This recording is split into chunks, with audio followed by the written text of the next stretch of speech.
যখন আমার যা ভাল লাগে তাই আমি করি।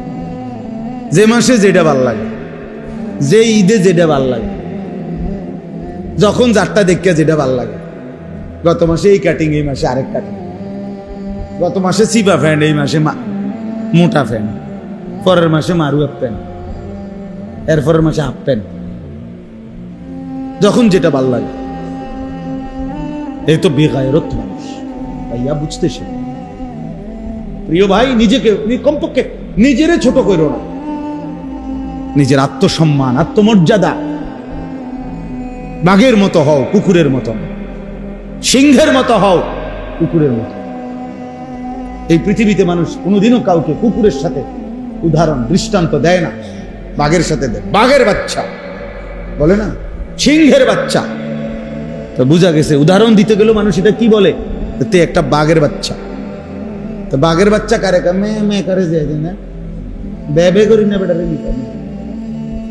কাপুরুষকে বলে।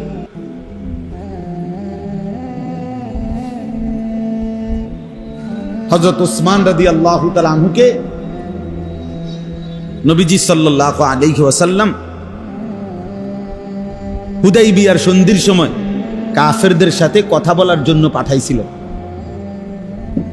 হুদাইবিয়ার সন্ধির সময় হযরত উসমানকে বলছে, তুমি আমার পক্ষ থেকে মক্কায় কুরাইশ কাফেরদেরকে গিয়া বুঝাইয়া বলো যে আমরা যুদ্ধ করতে আসি নাই, আমরা আসি উমরা করতে। তো ৬ষ্ঠ হিজরিতে হযরত উসমান রাদিয়াল্লাহু তাআলা আনহু তখন কাফেরদের কাছে যখন কথা বলার জন্য নবীজির দূত প্রতিনিধি হিসাবে গেলেন, তখন ওই কাফের সর্দারদের মধ্যে উসমান রাদিয়াল্লাহু তাআলা আনহুর একজন চাচাতো ভাই ছিল, আত্মীয় আর কি ওনার। উনি তো এই মক্কারই আগে, তো ও তখনও কাফের। আবান ইবনে সাঈদ, সে পরে মুসলমান হয়েছে, তখনও মুসলমান হয় নাই। তো ও এখানে ছিল বসা।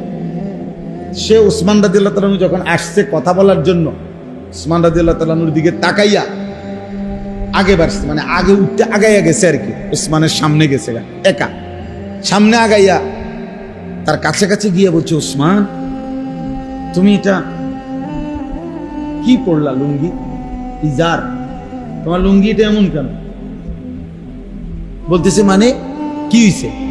হযরত উসমান বলল, হচ্ছে তুমি তোমার লুঙ্গি মানে গোড়ালির অনেক উপরে, তুমি জানো না আমাদের আরবে সম্ভ্রান্ত ব্যক্তি যত বেশি সম্ভ্রান্ত হয় কুরাইশের, তার টাকনুর নিচে, গোড়ালির নিচে কাপড় তত বেশি হেঁচড়ায়, মানে তত বেশি নিচে থাকে। হ্যাঁ, কসম আল্লাহর, এটা কিতাবে আছে। তো তিনি বললেন যে তুমি টাকনুর এত উপরে তোমার লুঙ্গি উঠাই ফেললা, বুঝা তো যাচ্ছে ইসলাম গ্রহণ করার কারণে তোমার কোনো পদমর্যাদা, সম্মান, ইজ্জত বলতে কিচ্ছু নেই, বুঝছে? কাজে তুমি দ্রুত এটা নামাও, এই কাপড় নিচে নামাও, টাকনুর নিচে নামাও। আমরা নিজে কিতাবে পড়ছি, হযরত ওসমান জোরে আওয়াজ করে বলছে। হযরত ওসমান এমনিতেই লজ্জাশীল মানুষ ছিলেন, কিন্তু সেদিন তিনি উচ্চ আওয়াজে বললেন, লা আল্লাহি হাদা ইজারু সাহিবু নবিয়িনা মুহাম্মদ সাল্লাল্লাহু আলাইহি ওয়াসাল্লাম। লা, যাবে এটা না, হবে না, আল্লাহর কসম, এটা আমার সাথী, আমার বন্ধু, আমার রাসূলের পবিত্র লুঙ্গি মুবারক, এমন টাকনুর উপরে। অতএব বেটা, তোর এই সমস্ত নেতা আমার রাসূলের সামনে 2 পয়সার পেশাবের ফোঁটার মর্যাদাও তো রাখেন, পেশাবের ফোঁটার মর্যাদাও তো রাখেন। কার সামনে কারে তুলনা দিতে আছে? হ্যাঁ, তো উনি এক সুতা লুঙ্গি কি করেন নাই, নামান। এটা আত্মমর্যাদা, গায়রত। আমি মুসলমান, আমি ইমানদার, আমি ইমানদার।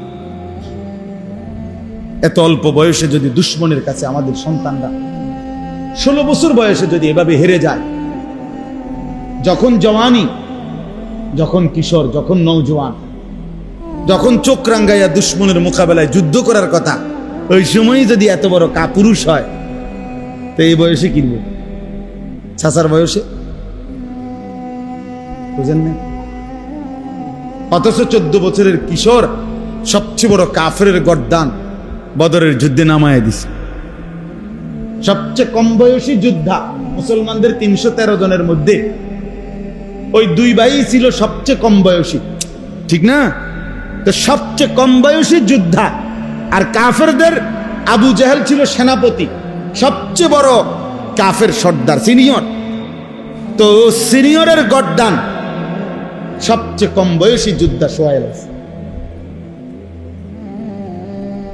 তরবারি দিয়া লাখ পাইতেছিল না, ছোট দুনু ভাই তরবারি দিয়া আবু জাহেলের গর্দান পর্যন্ত কোপ দিবে, যে তরবারি ওই পর্যন্ত ওঠে না। কিতাবে আছে। এখন কি করবে এরা? তো দুই ভাই বুদ্ধি করে আগে আবু জাহেলের যে ঘোড়াটা, ঘোড়ার 4টা পাও কোপায় কাটে গেছে। ঘোড়ার 4টা পায়ে যখন কোপ দিছে, এবার তো পড়ে গেছে। এরপরে উপর্যুপরি যতক্ষণ পারছে ততক্ষণ তলোয়ারের কোপ দিয়া যখন আবু জাহেল অবিহি রামাক, হাদিসে আছে, বুখারীর হাদিস, আবু জাহেলের যখন শ্বাস টানতেছে, মানে শেষ, এমনি দম টানে না, এই দমটা, এই সময় দৌড়াইয়া নবীজির কাছে বলছি, ইয়া রাসূলুল্লাহ সোহাইল আইছে। বলছে কি সোহাইল আইছো? আবু জাহেল সোহাইল আইছে। নবীজি বলতেছে ইন্না লিল্লাহি, কয় কি? আরে কিও কয়, ফুলাইনে কি কয়? মান ইয়ানজুরু মা সানাআ আবু জাহাল, হাদিসের শব্দ। নবীজি বললেন, আরে তোমাদের মধ্যে কে আছো, দেখো না আবু জাহেলের কি হয়েছে, ওরা কয় কি,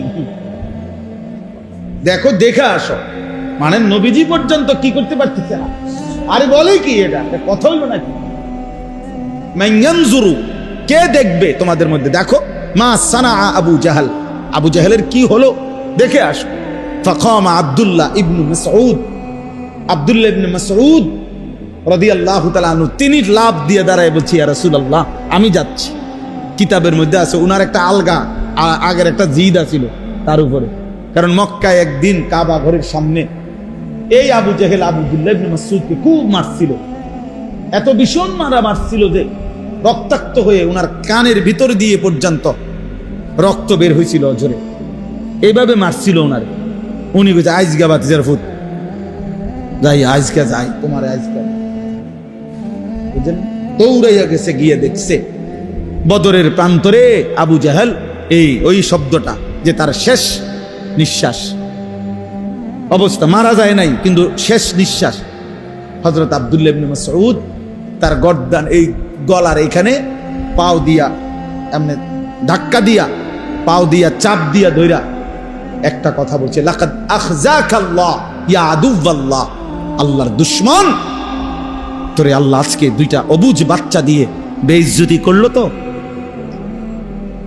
মুসলমানের 2 অবুঝ সন্তান দিয়ে আজকে তোকে আল্লাহ বেইজ্জতি করলো। তো বেইজ্জতি হলি তো। এরপরে কল্লা কাইটা,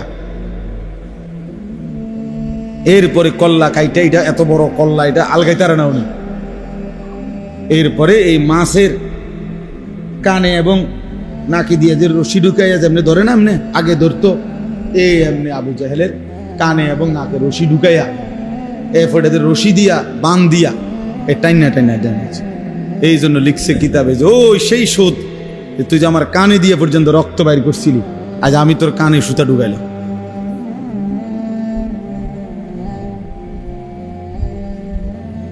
যাই হোক বাপ, আজকে আপনারা আপনাদের সন্তান, আপনাদের নিজের জীবন ফিকির করেন, ফিকির করেন। এই একজন মানুষ হলেও ভাবেন আসলে কি করতেছে, ছোট্ট করে হলেও হিসাব মিলাইয়া কবরে যান।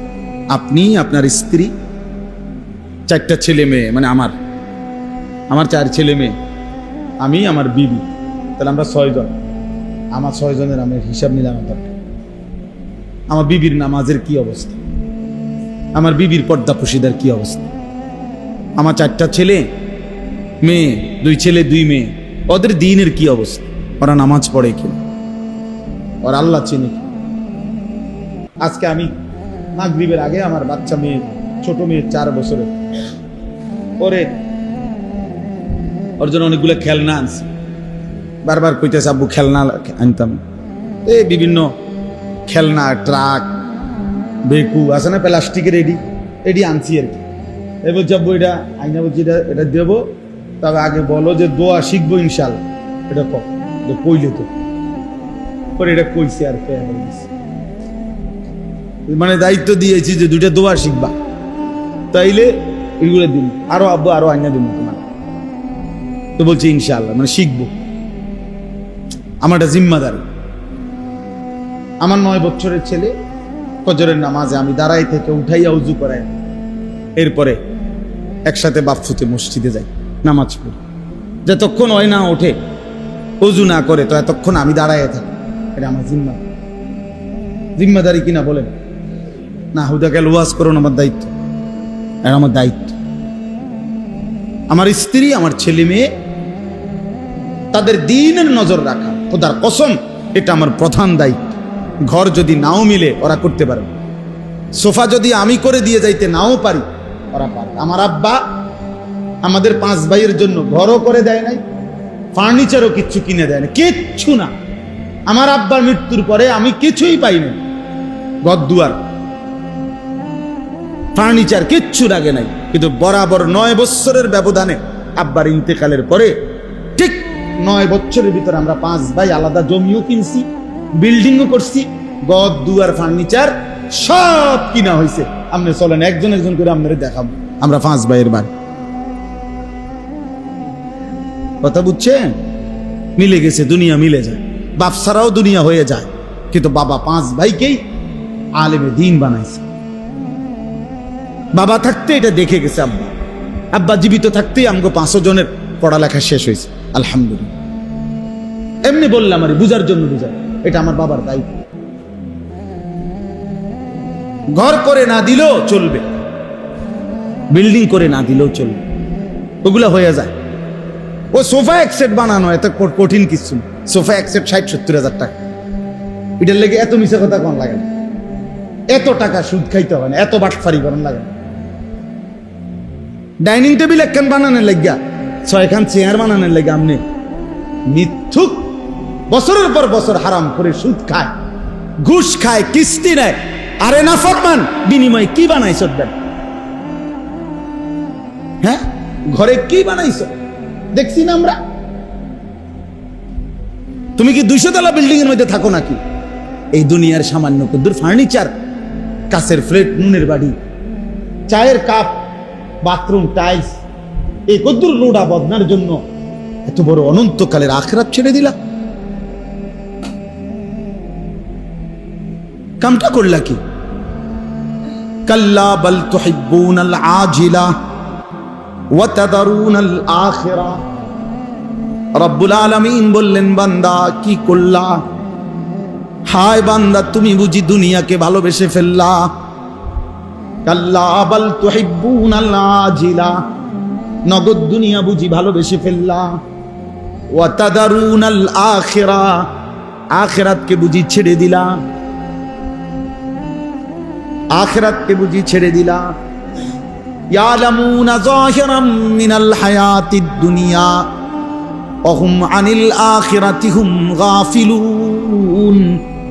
আল্লাহ বলে, বান্দা শোনো না, তুমি তো দেখি খুব দুনিয়া বুঝলা, কিন্তু আখিরাতের ব্যাপারে গাফেল হয়ে রইলা। 70 বছর আগের দলিল বাইর করে লাইছে, 90 বছর আগের দলিল টালি দিয়া টাকা খাবাইয়া 90 বছরের আগের দলিলের লগে এমন ফেস লাগাই দিছে দিয়া, সত্য মিথ্যা সিটারি বাটফারি করে 3 শতক জায়গা নিয়ে নিছে। কামিয়াব, কামিয়াব বাটফার, কামিয়াব হয়ে গেছ। 3 শতক জমি তোরে বেহেস্তে দিব। হ্যাঁ বেড়া দেখছত নি? বেড়া কেমনে জমি উদ্ধার করন লাগে, তুই ফাইতি না? তোর মতে এরম হেসা কথা কইলে হ্যাঁ ইতা নয়তো না, বুদ্ধি লাগে। হ্যাঁ বুদ্ধি, এটা বলে বুদ্ধি। বাটফার, বাটফারই না লাগে এটা না বলবি বেটা, তো বুদ্ধি লাগে কি আবার? হারাম খোর, বুদ্ধি লাগে। তোমার মতো এমন সত্য কথা কইলে ব্যবসা করতে পারতাম, সালাকি লাগে। 3টে কমলা ফসা দিয়া 12টা ডজন ডজন বেচে লাইবা, যদি না বেচতে আরো তোমারে দিয়ে ব্যবসা হইতো না, তোমারে দিয়ে হইতো না। ব্যবসা তোমার লেগে আইছে না, ব্যবসা আইছে সিটারের লেগে, ব্যবসা আইছে বাটফারের লেগে। দুনিয়া বুঝা, বাপ পুত্রে দুনিয়া বুঝায়, বাপ নাতিরে দুনিয়া বুঝায়, মিথ্যার সবক দিচ্ছে, হারামের উৎসাহিত করতেছে, নাফরমানির জন্য কি করছে? উৎসাহিত করছে। আহা আফসোস। অথচ বড় পীর আব্দুল কাদের জিলানী, আমরা সবাই জানি, 10 বছর বয়সে মা তার সন্তানকে সত্যবাদিতা শিখাইছে, আখলাক শিখাইছে। আল্লাহ আমাদেরকে বুঝ দান, আমরাই বুঝি না। ছেলেরা, বাপ নষ্ট হইও না, বাপ নষ্ট হইও না, কেউ তোমারে মনে রাখবে না। তোমার নিজের লাইফ তুমিই তো দেখাও শেষ পর্যন্ত। ছেলে পেলের এখন হালাত হইল, কেউ যেহেতু তারে দেখে না, এই জন্য নিজের ছবি নিজেই সারাক্ষণ নিজে নিজেই হাসে, নিজেই সেলফি তোলে, নিজে হাত আলগি দেয়, নিজে হাসে, নিজে কাইতে হয়, শীত হয়। প্রতিবন্ধী যে তার সিরা, যে তার সিরা, তো তারা তার সিরা পাগল, তারাই তো এরকম নিজে নিজে হাসে, নিজে নিজে যেটা মন চাই। আমার তো এই জন্য সবসময় এটা মনে হয়, মোবাইলে যারা সেলফি তোলে, নিজের ছবি নিজে উঠে উঠে করে, এরা প্রতিবন্ধী, তার সিরা পাগল, এটা মাতাল ছাড়ার, এটা মাতা। চুল নিয়ে যারা ব্যস্ত হয়, পুরুষ ছেলে, মানে সারাক্ষণ চুলের নিয়ে ফ্যাশন, একটু পর পর চুল ফিরায়, একটু পর পর আয়নাতে দেখে, একটু পর পর ডিজাইন বদলায়, চুলের উপরে সারাক্ষণ পেরেশানি যাদের, এ হাফ লেডিস, অর্ধেক অর্ধেক লেডিস, বাকি অর্ধেক লেডাস। মানে লেডিসের পুরুষবাচক শব্দ, আর নিজে বানাই নিছি, এটা ইংরেজি শব্দ, এটা ইংরেজিতে নাই, আমি এটা বানাইছি। লেডিসের